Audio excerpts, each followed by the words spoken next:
Cette plante contient 5 fois plus de vitamine C qu'un comprimé pharmaceutique. Et pourtant, elle pousse silencieusement sous vos pieds, ignorée, piétinée, méprisée. Une impossibilité biologique, disent certains. Un secret enterré sous l'asphalte, disent d'autres. Car ce qu'ils ne veulent pas que vous sachiez, c'est que cette mauvaise herbe, appelée chez nous concombre sauvage, ou plus anciennement corolis, dans les campagnes du sud de la Russie, est l'un des végétaux les plus vénérés de l'histoire humaine. Oui, vénéré. Traité comme de l'or lorsqu'il apparaissait dans les jardins fortifiés des anciens Slaves, et bien avant encore, dans les caravanes marchandes qui traversaient les steppes de l'Asie centrale. Aujourd'hui, on le réduit à un déchet. On l'arrache, on le brûle, on le maudit pour avoir envahi les clôtures. Ironie totale, nos ancêtres le cultivaient comme on cultive un trésor. Ce paradoxe est le cœur du conflit. Comment un végétal capable de survivre aux sécheresses, aux guerres, aux famines, à la chimie industrielle elle-même, a-t-il fini relégué au rang de parasite? Comment une plante, connue pour ses propriétés de purification, les anciens guérisseurs la surnommaient la brosse du sang, est-elle devenue un spectre ignoré par les supermarchés modernes? Ce qu'ils ne veulent pas que vous sachiez, c'est que la nature, elle, n'a jamais oublié. Pour comprendre l'histoire du corolis, il faut remonter bien plus loin que les frontières de nos atlas. Imaginez. Ukraine, hiver 1942. Les villes encerclées, coupées de leurs réserves, privées de farine, de céréales, de pommes de terre. Dans plusieurs villages des Carpates, ce fut précisément cette plante, oui, cette mauvaise herbe, qui permit à des familles entières de survivre. Ses tiges fermentées remplaçaient le sel introuvable. Ses fruits, riches en eau et en nutriments, prévenaient le scorbut. Ses feuilles, infusées, calmaient les infections intestinales. On en faisait des onguents contre les gelures. Une plante que les manuels botaniques modernes ne mentionnent presque plus, a servi de dernière ligne de défense contre la famine. Mais l'histoire est plus ancienne encore.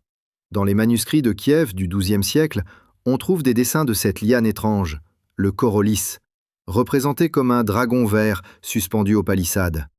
Les guérisseurs de l'époque la prescrivaient pour clarifier le sang et assécher les fièvres mauvaises. Plus surprenant, certains historiens affirment qu'on retrouve des traces de son ancêtre sauvage dans les provisions transportées par les marchands sogdiens sur la route de la soie autour du Ve siècle. Pourquoi? Parce que le fruit, creux, léger, supportait le voyage. On pouvait le remplir d'eau, de plantes médicinales ou de graisse chauffée. Un récipient vivant. Une gourde végétale bien avant l'invention du cuir traité. La question revient alors comme un choc. Comment un tel chef-d'œuvre de la pensée ingénieuse, un végétal capable de nourrir, d'hydrater, de soigner et de stocker, a-t-il fini diabolisé par l'agriculture moderne? Parce qu'il défie les catégories? Parce qu'il échappe aux machines? Parce qu'il refuse d'être breveté? Le corolis, ou en latin Cyclanthera explodens, est une anomalie dans le système industriel. Un fruit trop léger pour être rentable, trop fragile pour les chaînes de tri mécaniques, trop généreux pour rapporter de l'argent. Et pourtant, dans les campagnes du Kazakhstan, du Kouban, de Biélorussie, les anciens le cultivent encore sans même lui donner de nom. Ils grimpent sur les toits des granges, s'enroulent autour des arbres morts, forment des rideaux verts qui protègent les potagers de la chaleur. Là où certains voient du désordre, les anciens voyaient un panneau solaire vivant, une liane capable de capter la lumière brûlante de l'été et de la transformer en médecine. Car voici la révélation qui fait trembler les certitudes modernes. Ce fruit, si léger qu'il paraît vide, concentre pourtant une quantité d'antioxydants que les compléments alimentaires tentent d'imiter. On y trouve jusqu'à 45 mg de vitamine C pour 100 g, plus que dans certaines variétés d'agrumes importés. Il contient du bêta-carotène, de la lutéoline, des flavonoïdes rares qui, dans le microbiome intestinal, fonctionnent comme de véritables ingénieurs. Ils réduisent l'inflammation, captent les radicaux libres, stabilisent la flore et régulent l'absorption des graisses. On dit que la plante respire pour nous, que sa photosynthèse produit un équilibre minéral unique que le corps humain reconnaît immédiatement, comme s'il retrouvait un allié oublié. Comparez cela aux légumes standardisés des magasins, tomates calibrées, concombres cireux, légumes cueillis verts et transportés sur 3000 km. Ils brillent, mais ils sont creux de sens.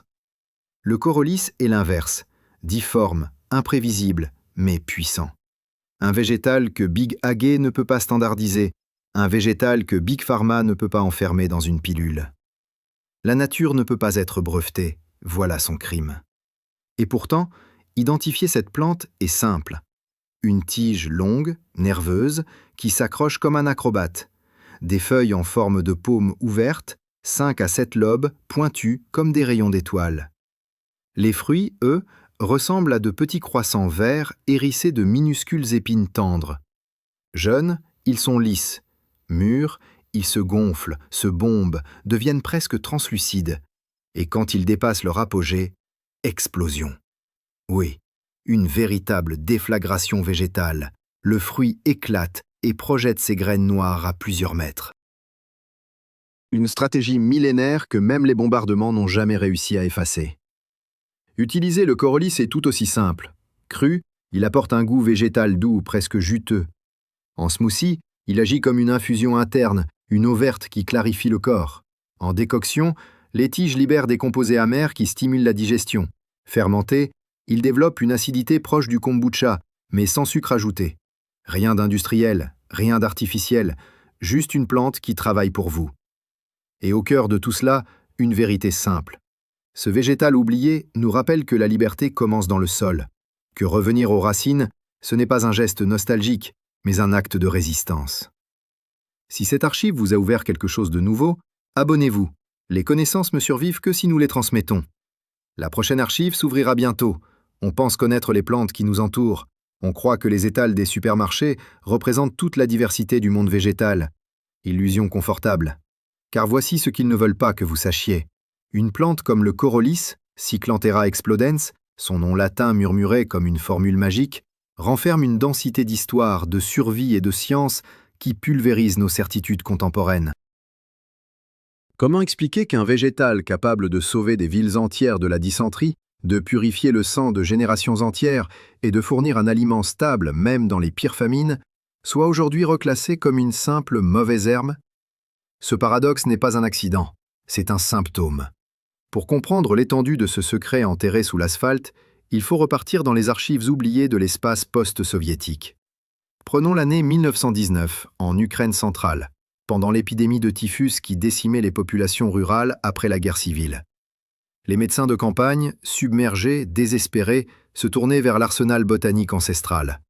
Et au sommet de cette liste médicinale figurait le corollis. Ses feuilles écrasées servaient de cataplasme pour réduire les inflammations cutanées. Ses fruits, consommés crus ou en décoction, apaisaient les intestins ravagés par les infections. On raconte même que certains villages en faisaient sécher les racines pour préparer un thé de survie capable de calmer les fièvres lorsque plus aucun médicament n'était disponible. Et voilà l'ironie. Une plante que Big Pharma ignorerait aujourd'hui avec un haussement d'épaule était, il y a à peine un siècle, un outil de santé publique. Mais l'histoire remonte bien plus loin. Au Kazakhstan, dans les récits des peuples nomades du XIIIe siècle, on décrit une liane mystérieuse qu'on suspendait sous les tentes pour purifier l'air et éloigner les esprits de maladie. Les herboristes de la Horde d'Or la nommaient la vigne souffle de vie.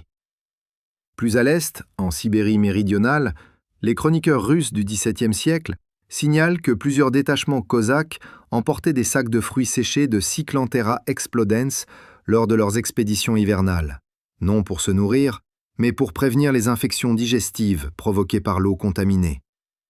Une plante creuse qui sauvait les entrailles. Une plante légère qui protégeait les plus lourds fardeaux. La survie. Ce qui fascinait les anciens guérisseurs, c'est que le corollis défie toutes les catégories biologiques. Il pousse comme une liane tropicale, mais résiste aux nuits fraîches des steppes. Il ressemble à un concombre hérissé, mais son intérieur est vide comme une cloche. Il contient presque autant d'eau qu'une pastèque, mais renferme des molécules actives en proportions étonnantes. Une impossibilité biologique, disait-il. Et pourtant, elle est bien là, grimpant sur les clôtures, éclatant ses fruits au soleil comme des petites grenades végétales. Maintenant, parlons révélation scientifique. Si le corollis a survécu à des siècles d'oubli, c'est parce que son corps végétal renferme des composés puissants que la modernité commence à peine à redécouvrir. Pour 100 grammes de fruits frais, on trouve environ 40 à 55 mg de vitamine C, un taux supérieur à de nombreuses variétés de poivrons apportés. Plus de 1200 microgrammes de bêta-carotène. 5 à 8 mg de flavonoïdes, comme la lutéoline et la quercétine, des molécules antioxydantes dont l'industrie tente aujourd'hui de reproduire les effets dans des compléments coûteux. Sans succès total. La nature fabrique mieux que nous, toujours. Mais le cœur du mystère réside dans son mécanisme biologique unique, une interaction profonde avec le microbiome intestinal. Là où d'autres légumes se contentent d'apporter des fibres passives, le corollis agit comme un ingénieur de terrain.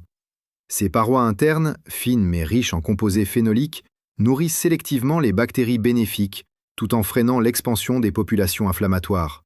De plus, certaines de ces molécules ressemblent aux stérols végétaux présents dans les plantes médicinales d'Asie centrale, capables de se lier aux récepteurs intestinaux responsables de l'absorption des graisses.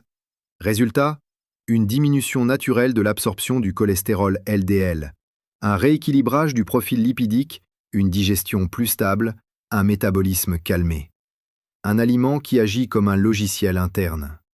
Une mise à jour biologique silencieuse, mais puissante.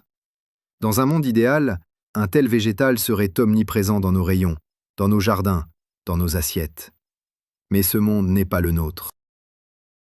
La raison de son absence est simple. La nature ne peut pas être brevetée. Et quand une plante soigne mieux qu'un complément vendu 49,90 €, elle devient un problème économique. Les grandes corporations agricoles n'ont aucun intérêt à promouvoir une liane incapable de passer dans les machines de récolte standard. Les fabricants de compléments alimentaires n'ont aucun intérêt à voir le public découvrir une source gratuite d'antioxydants. Le corollis échappe à la chaîne industrielle. Il pousse trop vite, trop librement, trop sauvagement. Il n'a pas de forme standard, pas de calibre unique, pas de couleur ISO 9001. Pour l'industrie, il n'est pas un produit. Il est une nuisance. Et pourtant, pour nous, il reste un outil. Alors, comment le reconnaître ? D'abord, la tige.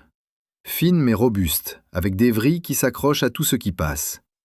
Ensuite, les feuilles, découpées, palmées, 5 à 7 doigts, comme une main prête à saisir la lumière. Le fruit, allongé, légèrement voûté, recouvert de petites pointes douces. Vert clair lorsqu'il est jeune, puis vert plus profond, presque chatoyant au soleil. À l'intérieur, un vide étonnant, un espace prêt à accueillir l'air ou vos préparations culinaires. Car oui, on peut farcir le corollis comme une petite gourde végétale. Son utilisation est un art simple. Cru, il ajoute du croquant aux salades. En smoothie, il rafraîchit et purifie.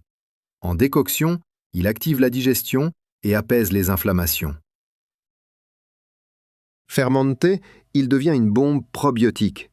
Certains anciens faisaient même sécher les fruits pour les réduire en poudre et les ajouter à des bouillons médicinaux. Une pharmacopée complète dans une seule liane. Et c'est là que la pensée philosophique s'impose. Comment avons-nous laissé ce que nos ancêtres considéraient comme un allié devenir invisible ? Comment avons-nous accepté que la nature soit remplacée par des étiquettes, des calories standardisées, des compléments artificiels ? Revenir au corollis, ce n'est pas seulement planter une graine, c'est reprendre une souveraineté, c'est refuser un système qui nous veut dépendants, passifs, déconnectés. Si cette archive vous a ouvert quelque chose de nouveau, abonnez-vous. Des connaissances ne survivent que si nous les transmettons. La prochaine archive s'ouvrira bientôt. On dit que certaines plantes ne se contentent pas de pousser, elles observent. Elles enregistrent les gestes humains, nos erreurs, nos oublis, nos abandons. Le corollis, Cyclanthera explodens, fait partie de ces sentinelles du vivant. Une plante qui a vu passer les empires, les famines, les révolutions agricoles, les poisons industriels, et qui a survécu à tout. Mais ce qu'ils ne veulent pas que vous sachiez, c'est que cette survie n'est pas due au hasard. Elle est due à une architecture biologique si ingénieuse qu'elle défie les stratégies modernes de sélection variétale. Là où le système industriel impose ses standards, le corollis oppose une logique ancestrale, une mémoire végétale qui refuse l'optimisation économique. Et c'est précisément cela qui dérange. Car la première chose qui frappe quand on étudie cette liane, c'est son intelligence structurelle. Sa tige, fine mais dotée d'une robustesse étonnante, fonctionne comme une antenne vivante, capable de détecter les variations de lumière et d'humidité.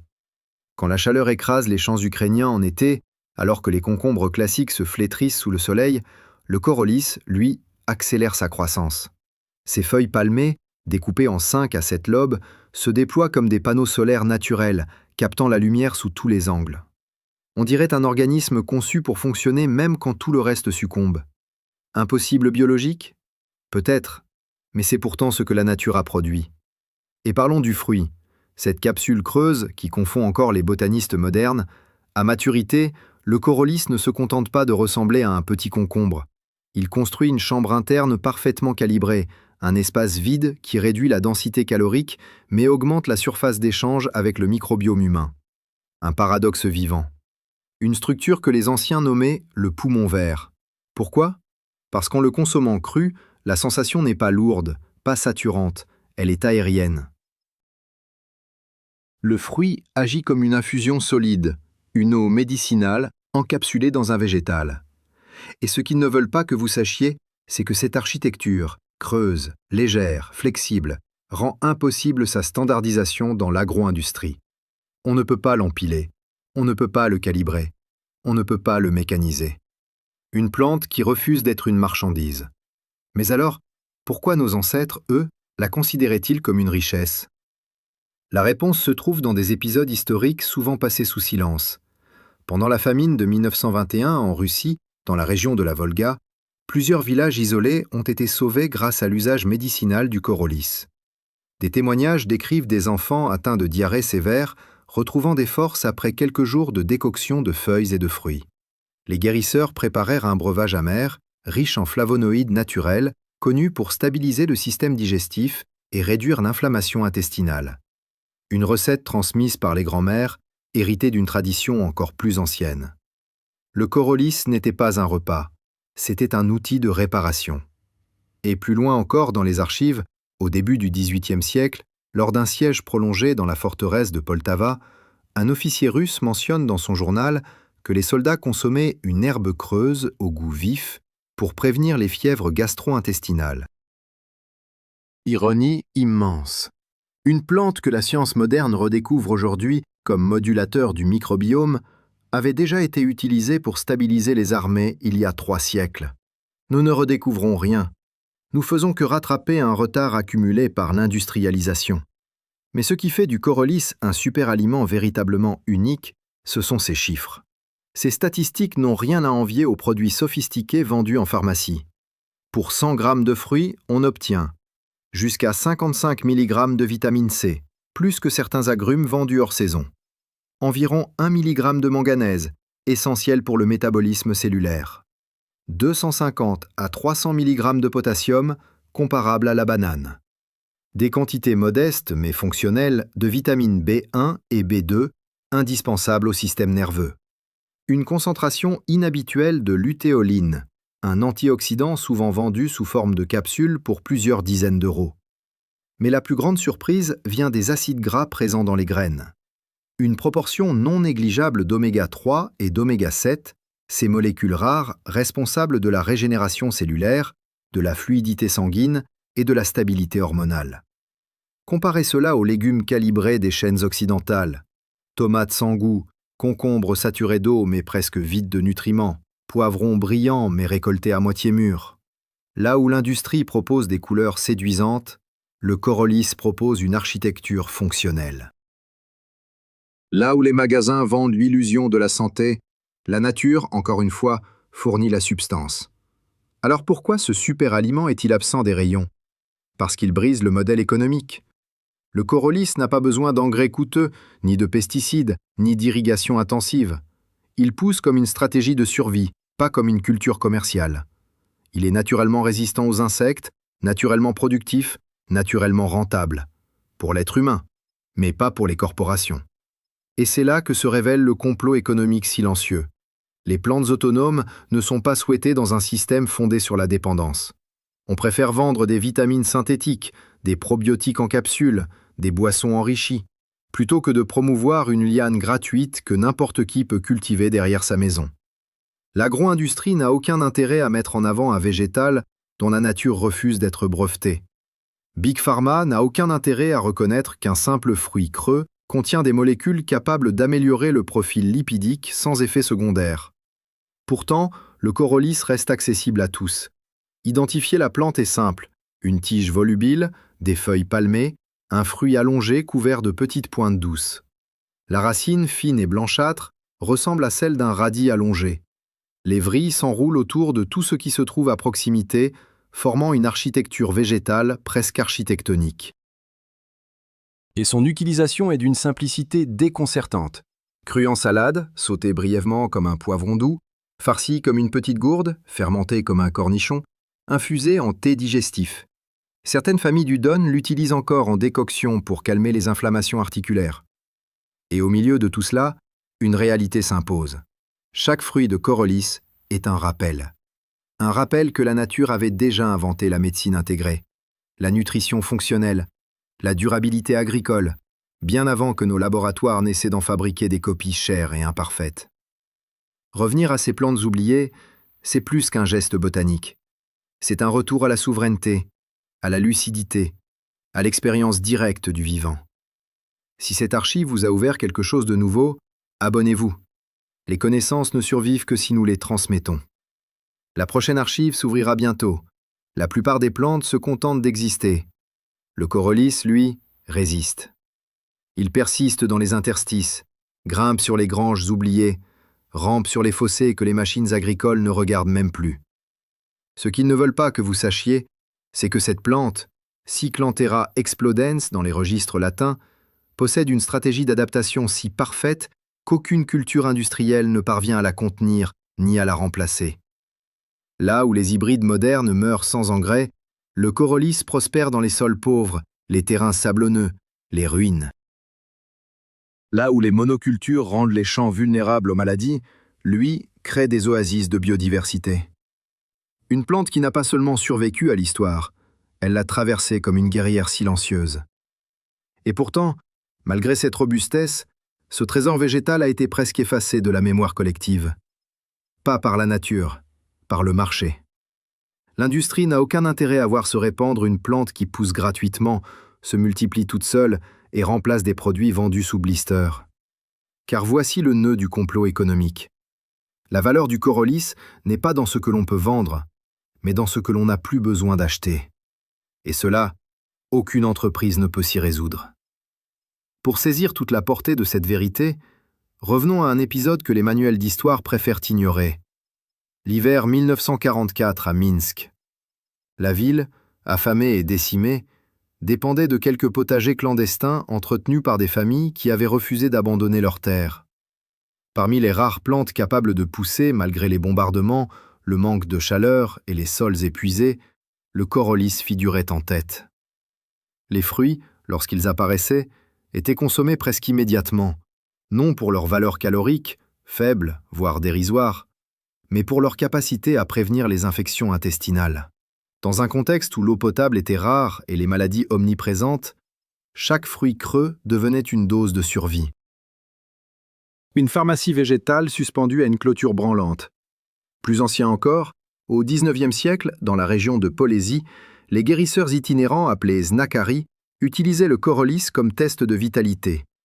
Si les feuilles de la plante restaient souples après une nuit froide, ils affirmaient que le sol du village était encore vivant et capable de porter d'autres cultures. Le corollis servait de baromètre écologique, un indicateur naturel que les agriculteurs modernes ont remplacé par des analyses chimiques coûteuses. Ce qu'ils ne veulent pas que vous sachiez, c'est que la plante jouait aussi un rôle agronomique crucial. Son système racinaire relâche des enzymes qui stimulent l'activité microbienne du sol, améliorant la décomposition de la matière organique et favorisant par la suite la croissance des autres cultures. Une liane qui prépare le terrain. Et voici la partie la plus étonnante. Contrairement à la plupart des cucurbitacées, le corollis coopère activement avec les bactéries du sol pour fixer des nutriments rares. Il ne produit pas d'azote comme une légumineuse, mais il crée un environnement chimique qui stimule les micro-organismes capables de le faire. Cadmium, plomb, nitrate, des éléments toxiques que les plantes classiques absorbent et concentrent, sont au contraire bloqués ou dégradés dans les racines du corollis. Une impossibilité biologique, encore une. Et pourtant, elle est documentée dans les observations empiriques de générations d'agriculteurs ruraux. Résultat, une plante qui nettoie le sol, tout en nettoyant le corps humain. Au niveau nutritionnel, la puissance du corollis dépasse largement ce qui est affiché sur les étiquettes des supermarchés. Ces antioxydants, quercétine, lutéoline, myricétine, atteignent parfois 10 à 20 mg par 100 g. Le corollis contient aussi des acides aminés essentiels comme la leucine et la valine, en quantité modeste mais fonctionnelle. Ces graines renferment des acides gras polyinsaturés comparables à ceux de l'argousier, notamment l'oméga 7 palmitoléique, rare et recherché pour ses effets sur la régénération cutanée. On retrouve également du potassium, du magnésium, du phosphore et des traces de sélénium, un des antioxydants les plus puissants du règne minéral. Et tout cela dans une plante qualifiée de mauvaise herbe par les guides urbains contemporains. Comparez, les légumes des supermarchés, même biologiques, sont souvent récoltés verts, transportés sur des centaines de kilomètres, stockés dans des bacs réfrigérés. Leur teneur en vitamines chute de 30 à 70% dans les premières 48 heures. Le corollis, lui, consommé juste après la cueillette, délivre son potentiel complet.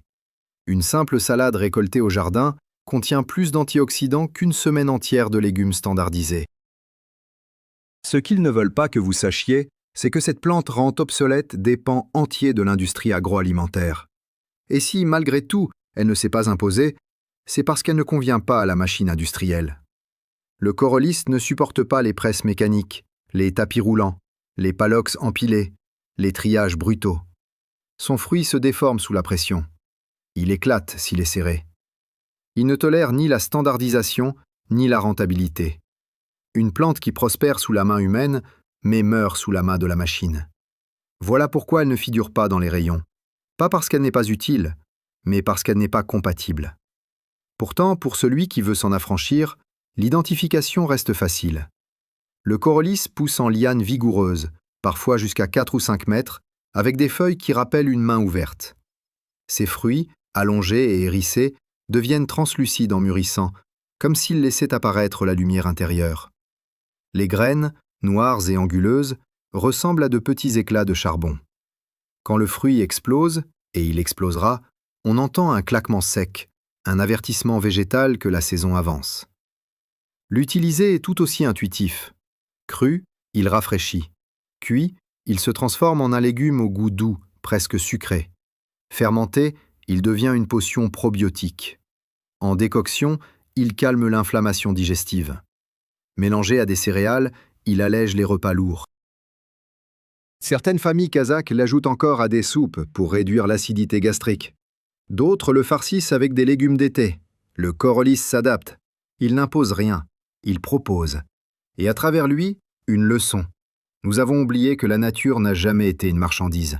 Elle a été notre partenaire, notre allié, notre système immunitaire externe. Mais à force d'asphalte, de néons et de logos, nous avons perdu de vue ce qui poussait juste sous nos pieds. Revenir à ces plantes oubliées, ce n'est pas un retour en arrière, c'est une reconquête, une affirmation d'indépendance. Si cette archive vous a ouvert quelque chose de nouveau, abonnez-vous. Les connaissances ne survivent que si nous les transmettons. La prochaine archive s'ouvrira bientôt. Dans un monde où l'on croit que tout a déjà été catalogué, breveté, dompté, le corollis, Cyclanthera explodens, demeure une anomalie vivante. Une plante qui échappe encore aujourd'hui à la logique marchande. Une plante qui, selon les anciens agriculteurs du Don, n'attend pas la permission pour pousser. Et ce qu'ils ne veulent pas que vous sachiez, c'est que cette autonomie absolue constitue sa plus grande force et la raison même de son effacement dans les pays industrialisés. Car une plante qui ne dépend de rien met en danger un système bâti sur la dépendance. Pour comprendre ce paradoxe, il faut revenir à un épisode presque effacé des chroniques soviétiques, l'été brûlant de 1982 en Asie centrale. Dans plusieurs villages du sud du Kazakhstan, une vague de chaleur extrême, culminant à plus de 45 degrés Celsius, détruisit les cultures de concombres, de courgettes et même de pastèques. Les potagers se transformèrent en étendues jaunes et craquelées. Tout? Non. Les récits des anciens indiquent que le corollis grimpa, s'étira et doubla presque sa biomasse au moment même où les autres plantes mouraient. Ses feuilles cherchaient l'ombre, ses tiges se déployaient en arc pour créer leur propre microclimat et ses fruits Ces petites gourdes creuses hérissées de picots continuaient de gonfler comme si rien ne s'était passé. Une impossibilité biologique, murmurèrent les agriculteurs. Une stratégie de survie millénaire, répondirent les herboristes. Une plante qui refuse d'obéir au climat moderne. Et cette résilience n'est pas seulement extérieure, elle est aussi chimique. Les analyses traditionnelles effectuées dans les instituts agricoles soviétiques, des documents rarement accessibles aujourd'hui, décrivaient le corollis comme une plante à forte densité d'eau fonctionnelle. Cette expression désigne un phénomène étonnant. L'eau contenue dans le fruit, au lieu d'être biologiquement neutre, comme celle d'un concombre ordinaire, contient un ensemble de minéraux, d'acides organiques et de molécules antioxydantes qui modifient subtilement sa structure interne. Certains botanistes parlaient de microvortex naturels, comparables à ceux qu'on retrouve dans les sources montagneuses non polluées. Une eau enracinée, une eau vivante, une eau filtrée par la plante elle-même. Ce qu'ils ne veulent pas que vous sachiez, c'est que cette eau végétale rend inutile tout un segment du marché moderne. Boissons énergétiques, eau enrichie, compléments hydratants. Une simple infusion de corollis, consommée le matin, apportait selon les anciens la clarté de l'esprit et la légèreté du sang. Pas parce que c'était magique, mais parce que la plante renferme des flavonoïdes qui interagissent directement avec le microbiome intestinal. Les études modernes parlent de modulateurs, les guérisseurs parlaient d'harmonie. Deux mots différents pour une même réalité. Et le microbiome n'est que le début. Car la structure même du fruit, ce vide intérieur qui pourrait passer pour un défaut, constitue en réalité une prouesse évolutive. Le corollis agit comme une chambre de compression naturelle. Lorsque la plante subit un stress thermique, hydrique ou lumineux, elle relâche dans sa cavité des molécules volatiles protectrices, ce qui permet au fruit de maturer même en conditions défavorables. Une stratégie que l'on ne retrouve ni chez les concombres, ni chez les courges, ni chez la majorité des plantes de la famille Cucurbitacées. D'où l'expression des anciens « il pousse quand le monde brûle ». Et cette autonomie structurelle n'est pas passée inaperçue dans les archives de guerre.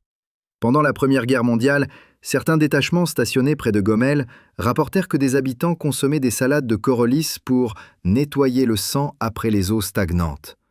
Ce n'était pas miraculeux. Les fruits, riches en fibres solubles, facilitaient simplement l'équilibre digestif dans un contexte où la nourriture était rare et de mauvaise qualité. À cette époque déjà, la plante se hissait au rang de ressource de crise. Une ressource qui, comme tant d'autres, disparaîtra presque des registres une fois la paix revenue. Alors pourquoi le corollis n'a-t-il jamais rejoint les cultures emblématiques de l'Union soviétique comme la pomme de terre, la betterave ou le chou? Pour une raison très simple. Il refusait la standardisation. Là où les ingénieurs agronomes cherchaient la régularité, taille identique, forme constante, poids calibré, le corollis répondait par une diversité organique. Certains fruits se recourbaient comme des croissants végétaux, d'autres s'allongeaient jusqu'à ressembler à de petites lances vertes. D'autres encore restaient trapus, presque ronds.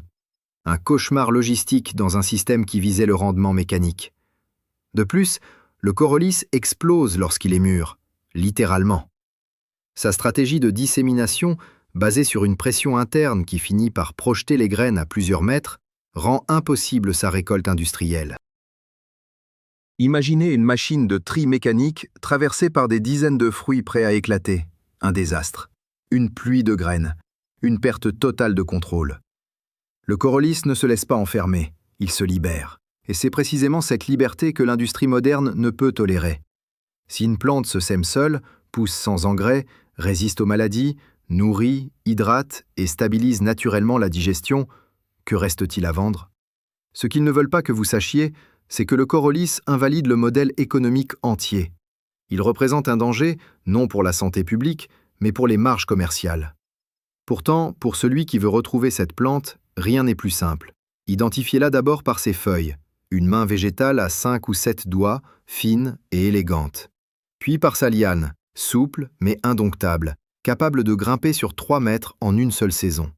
Ses vrilles s'enroulent en spirale parfaite, comme si elles dessinaient des équations. Le fruit apparaît ensuite, vert clair, hérissé de petites pointes souples. À l'intérieur, un cœur vide, un silence végétal chargé de promesses. Dans la cuisine, le corollis est un maître de la métamorphose. Cru, il rappelle le concombre, mais en plus aromatique. Cuit, il devient tendre, légèrement sucré. Farci, il se transforme en récipient vivant, comme l'utilisaient autrefois les peuples des steppes. Fermenté. Il développe des notes acidulées, comparables aux cornichons artisanaux, mais avec plus de fraîcheur. Séché et réduit en poudre, il devient une base pour des infusions digestives, une plante qui offre 1000 usages sans jamais rien exiger. Et dans ce monde saturé de bruit, le corollis murmure une vérité simple. Notre dépendance n'est pas naturelle. Nous l'avons construite, ligne par ligne, produit par produit, rayon par rayon. Revenir à ces plantes oubliées, au corollis, à cette liane indocile qui refuse de se laisser vendre, c'est regagner quelque chose que nous n'aurions jamais dû perdre, la souveraineté, la lucidité, le rapport direct avec le vivant. Si cette archive vous a ouvert quelque chose de nouveau, abonnez-vous. Les connaissances ne survivent que si nous les transmettons. La prochaine archive s'ouvrira bientôt,